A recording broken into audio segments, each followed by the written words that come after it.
Welcome to the Hub's continuing coverage of election 2025. I'm Rudyard Griffiths, and we are in the final week of this campaign, day 29. Is that right, Jenny? Day 29? I know that we have 7 days left. So. It sounds like a long, long time. Sean Speer joins me also, along with Ginny Roth, partner and partner at Crestview and key contributor here at the Hub. Great to have you guys on the show for the start of this critical week.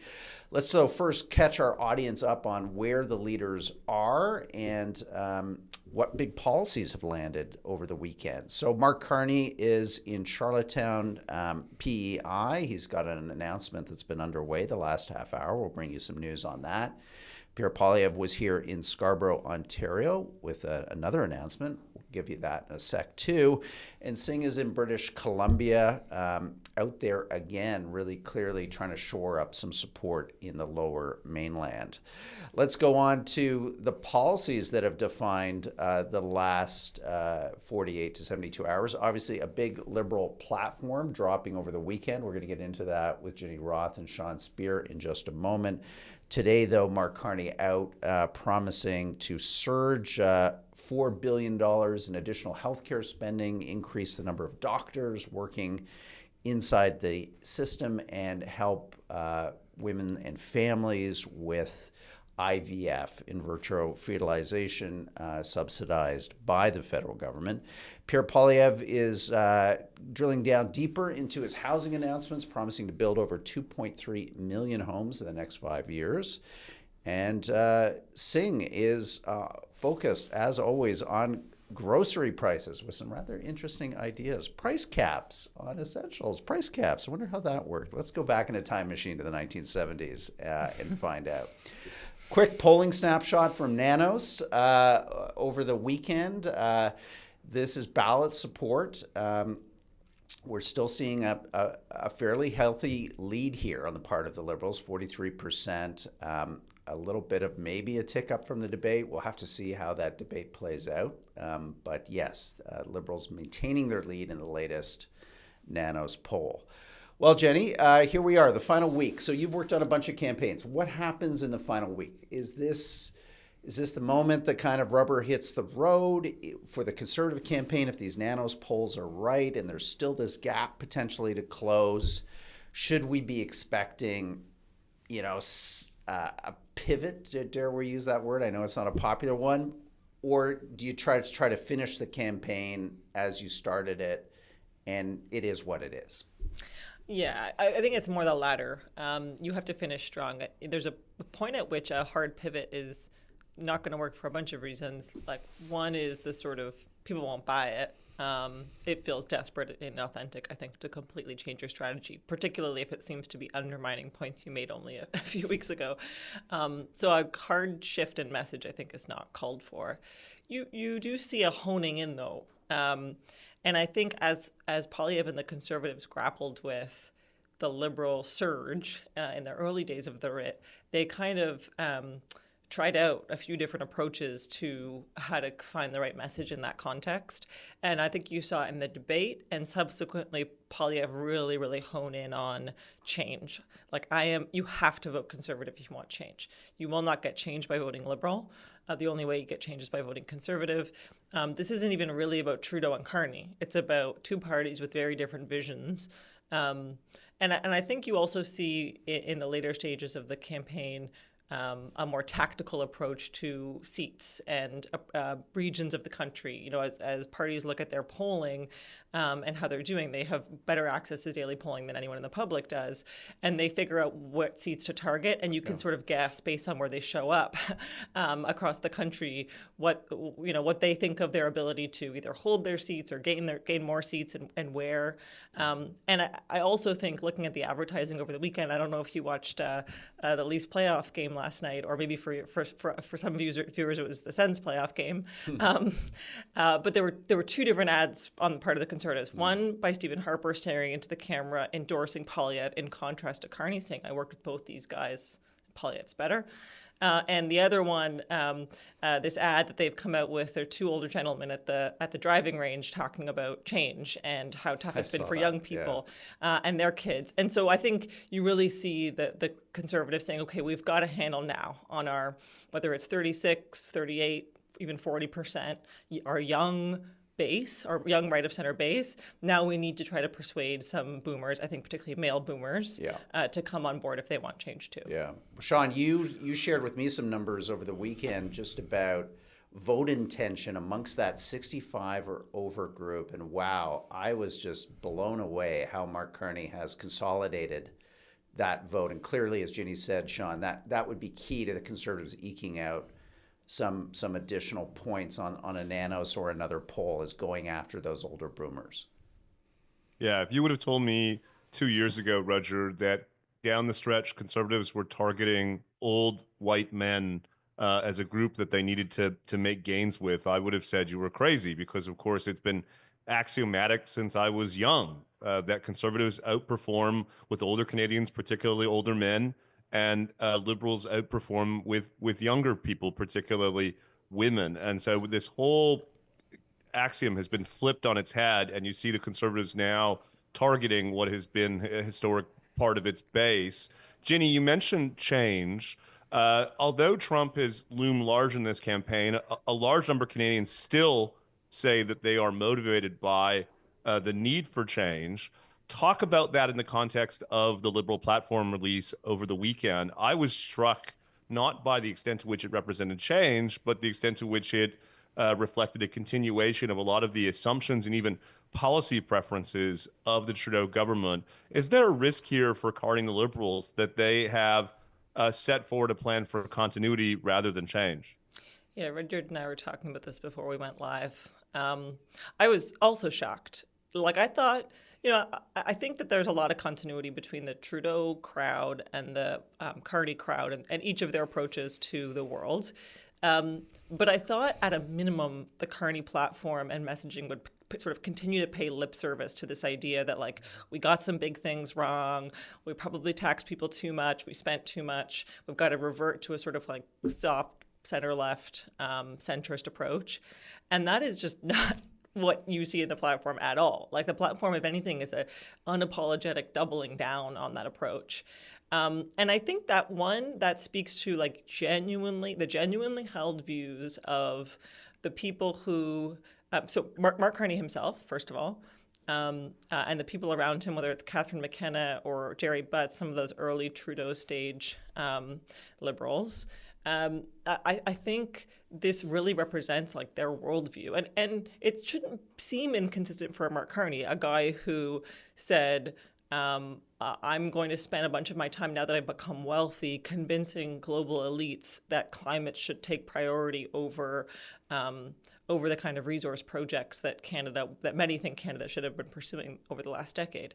So none of that should be surprising. I mean, these are people who will insist that as long as debt is cheap and our debt to GDP ratio isn't too bad, we should have an activist government. We should push the limits of our ability to spend in order to help people like that. They think that is the role of government. And so I think I'm saying to myself, maybe I was a bit silly for being surprised. Maybe I shouldn't have been surprised.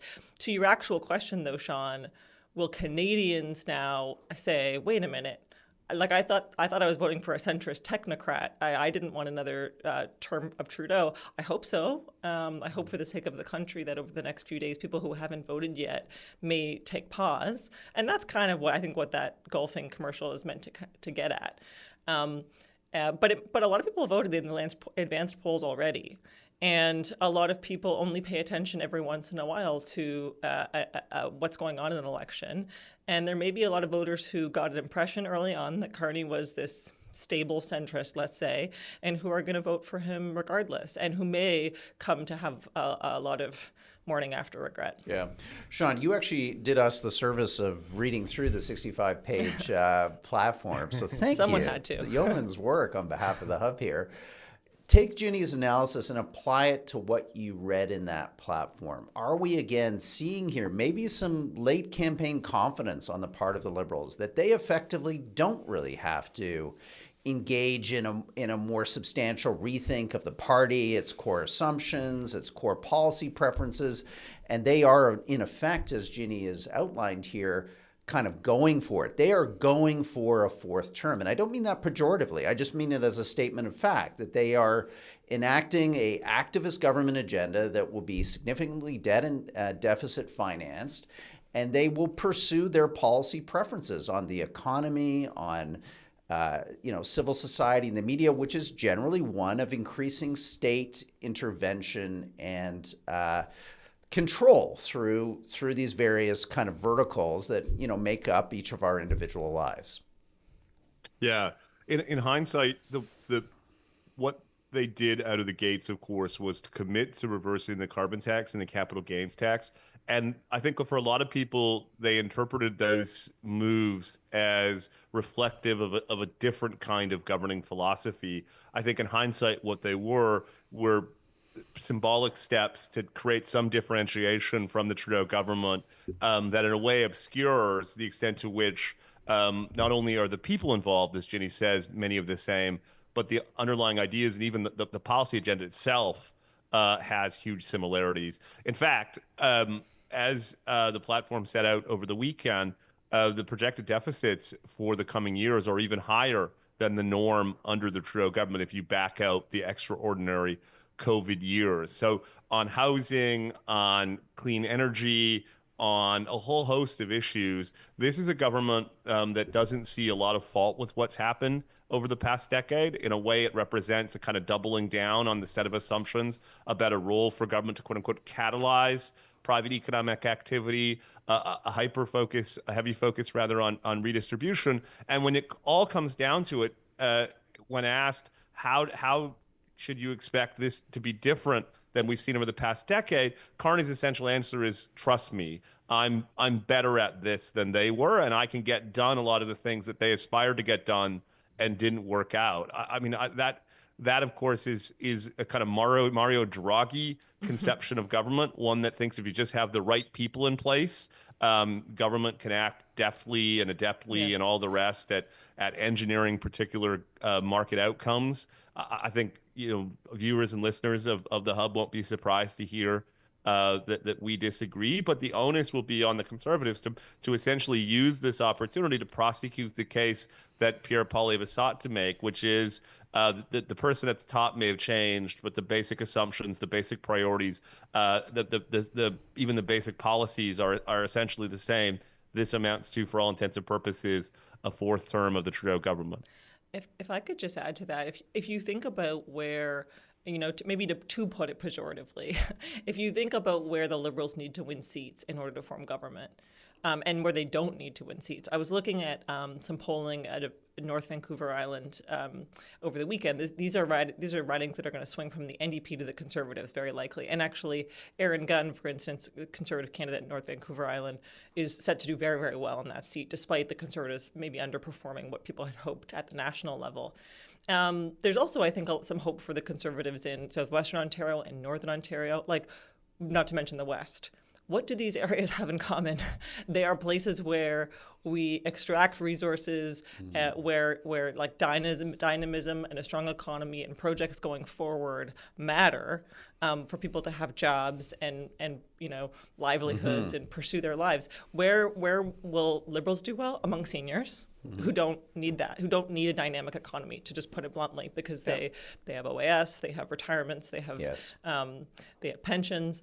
And I think basically service economy, urban people and public sector employees and their families, right? This is, to be pejorative about it, I think part of the reason the Liberals don't have to pay lip service to economic dynamism is because their voting coalition doesn't demand it, because those people's livelihoods and existence don't demand it. Yeah, no, I think you're absolutely right there, Ginny, and we'll have to see. This is the critical final week of the campaign. So last question to you. These arguments that we've just discussed, I think are an interesting debate that the country should be having this election. But the question is, can you have this debate with this level of kind of granularity and frankly sophistication in the context of an election campaign? Right. I don't know. I'm maybe less than hopeful that that these kind of, I think, very important issues will surface in the next 7 days. Yeah, I think that's right. I mean, to also be a little bit dark about it, I don't know that people have suffered enough yet in order to feel the need to make an election around a tough choice, let's say. Yeah. I think they still feel a lot of comfort making an election vote around an easier choice. Now, maybe people who are really concerned about Trump would disagree with me on that and say, well, Trump is the existential challenging choice. And that may be true, that there are a lot of people who are genuinely freaked out about the Trump situation, and Carney gives them some comfort in the context of that. But that has put off this really tough conversation about what Canada needs to do.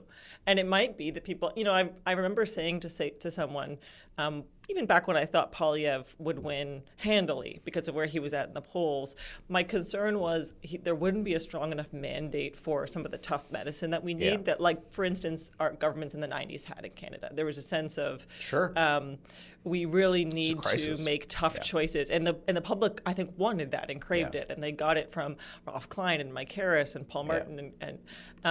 And I even if Poilievre, if this Trump stuff hadn't happened, Poilievre had won handily, I don't know that he would have had a mandate for that toughness. Yeah. I think he still would have pushed the government in that direction and pushed up against the limits of public sentiment on that front, because he personally, I think, wants that.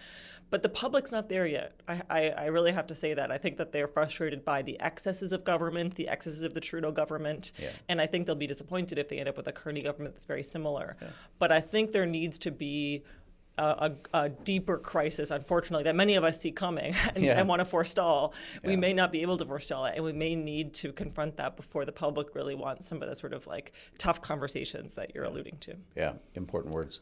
So stay right there, Ginny. I'm going to ask Sean a question, then we're going to swap you out for our second in-studio guest. And Sean, I guess to build on what Ginny said, it's the key part of this Liberal policy platform is a significant round of borrowing. It's to increase deficits by a lot over the next 4 years. And I wonder if you could talk to the audience a little bit about crowding out, because I think people seem to not understand that if the government goes on a borrowing binge, yes, great if they spend it on investments and they know what those investments are and they're the right investments. That's, a conversation for another day. But by the very fact of borrowing, you're going to push up interest costs, aren't you, Sean? On basically everything, people's mortgages, people's car loans, their credit card debt. This is another case, again, of the government crowding out corporations and the private sector. And Sean, your thoughts on how that plays into productivity and economic dynamism would be great. Yeah. Later today, Roger, we'll have analysis from Trevor Tombe on the Liberal fiscal plan. What he characterizes as a shift into real unsustainability, that the story we've been telling ourselves about debt to GDP ratios and, relatively strong balance sheet compared to other G7 countries and so on, may be at risk. I'd make 2 points in response to your question. The first, just on the nose. We have to assume in a world of scarcity that the dollar in government's hands is better off than a dollar in other parts of the economy, particularly because, as you say, more government borrowing is going to make capital costs higher for everyone else. I don't think there's much reason to think that that's the case. And really at the core, as I say, Mark Carney's essential argument is trust me. The second point I make relatedly is he's making the same argument, Rudyard, with respect to a significant line item in the fiscal plan, which is what they're characterizing as productivity gains within the government. The Liberal plan anticipates up to $13 billion a year in fiscal savings, numbers that would dwarf what we've seen in past episodes of government fiscal reform, including during program review in the 1990s and the Harper era cuts. When asked by journalists over the weekend, how could a Liberal government, particularly one that has grown spending on average by 9% per year over the past decade, suddenly achieve savings of that magnitude? And his essential argument was trust me. So, I mean, at the core of the Liberal plan is an expectation that Canadians are just going to invest a lot in this one particular individual and his experience and credentials and so on, that he could do a better job than those who've come before him. It strikes me as not only implausible, but but notable. This is someone who actually spent time in the government. It's a big beast. It's a big ship. There's, the hundreds of thousands of people. The idea that he thinks he can run it from the prime minister's office as a person of one, I just think reflects a kind of, I don't know, a hubris or ignorance or whatever it is. But the costs and consequences could be significant. Yeah, well said, Sean. Look, a real pleasure to welcome into the studio Zach Seward. He's a pro forecaster with Cultivate Labs. Zach, great to have you as part of the conversation today. Yeah, great to be here. Thanks for having me. Let's talk a little bit about Cultivate Labs. The reason we wanted to have you on is we thought this is a kind of a cool company and a cool business that you're in, and it suggests maybe a different way to try to look at a thing like the Canadian election and try to understand what's going on. So maybe explain to our audience how you do what you do is different than, let's say, traditional pollsters. Yeah, there's a few ways. I think the main similarity is that we're asking a large number of people what they think about the election. And so we're asking people to come in and say, hey, this is what I expect to happen. But unlike traditional polling, we're asking people to give us a forecast, a probability. And so instead of saying, I'm going to vote for Mark Carney, or Mark Carney is going to win the election, we're asking, what are the chances that Mark Carney will win the election? And so you see that reflected when you have the results where maybe people, think, okay, maybe I think Poilievre is going to win the election, and everyone in my friend group thinks he's going to win. So you have 100% that he's going to win. But if you're forecasting, then you can say, I think there's a 70% chance that he's going to win. And so everyone, comes around that number, which gives us a better idea of what the possibilities are than just straight asking, who do you think will win? And just tell us a little bit about Cultivate Labs, because this is an interesting company with an interesting background. Yeah, Cultivate Labs, we've started a number of years ago. I joined the firm about 4 years ago. It was born out of this idea of bringing crowds together and being able to create forecasts about what's going on in the world. And so there was a lot of research done initially by the US government and other governments as well to see how can we improve not just forecasting elections, but forecasting geopolitics. Will there be various wars around the world and all these sorts of things? And they found that using this with their intelligence groups actually improved on the processes that they had originally and came up with more accurate forecasts than they could even have with secret information. And so that's where it comes from, and now it's used pretty widely around the world. What goes into people's intuitions, Zach, about these probabilities? What's the relationship, for instance, between their own preferences and the way that they think about different potential outcomes? Yeah, absolutely. I think there's a number of things. Obviously, a lot of forecasters will look at the data first, and so the polling is a key aspect of that. But you'll notice that while maybe the polls are suggesting 90-95% chance of a Liberal government, the forecasters are saying 75%. So what's the difference there? Part of that is looking at, okay, well, what do I actually expect to change between now and election day? Part of that might be, hey, I think maybe the data is a little bit off, and I think the Conservatives will poll higher than they have so far. But then when you come back to that question of bias, what we need to try and do as forecasters is A, eliminate your own bias, but B, you want to have a crowd that's diverse. So ideally, you don't have a crowd that all has the same education, reads the same news, has the same opinions to begin with. You're going to get a little bit of a biased response that way. But if you're able to spread it out across a larger number of people, those biases start to cancel each other out, and what you have left is the information that gives you a better forecast. So talk to us a little bit about how you actually go and collect this information, because it's again different. It's not like you're phoning people or using internet panels as your sole device. You're using a different kind of collection mechanism. Yeah, absolutely. It depends on the purpose. And so, if we're working with a private corporation, often they'll just be using their own employees. Often these are larger corporations that have operations around the globe, and they're looking for a way to bring all of their collective expertise together and forecast the future. If we're looking at something like the election, those are usually done on public platforms. So you'll be able to just gather people from the internet across the world. So if we look at some of our platforms, there'll be a strong American presence, obviously, Canadian presence, but also, I was having a conversation just the other day with a pro forecaster from India and from around the world, and they're all interested in these questions, even on the Canadian election. And so there'll be those, and so often that's just public, and people come on because they're interested in forecasting. And then we'll also hire pro forecasters, so people that have proved themselves over time. Because we're able to score these forecasts. So Sean, let's go there, because that's an interesting idea, Sean. I'm going to let you ask that question. Pro forecasters. Are you a pro forecaster, Sean? I've been picking the Maple Leafs to win the Stanley Cup for a long time, so I think the answer is probably no, Roger. But yeah, talk a bit about that, what it means to be a pro forecaster, and relatedly, Zach, talk a bit about the age dynamics in this election campaign and the extent to which one of the potential issues with polling is that it may not be getting at some of these younger people who seem inclined towards the Conservative Party. How can forecasting aim to kind of overcome some of the generational dynamics in the race? Yeah, absolutely.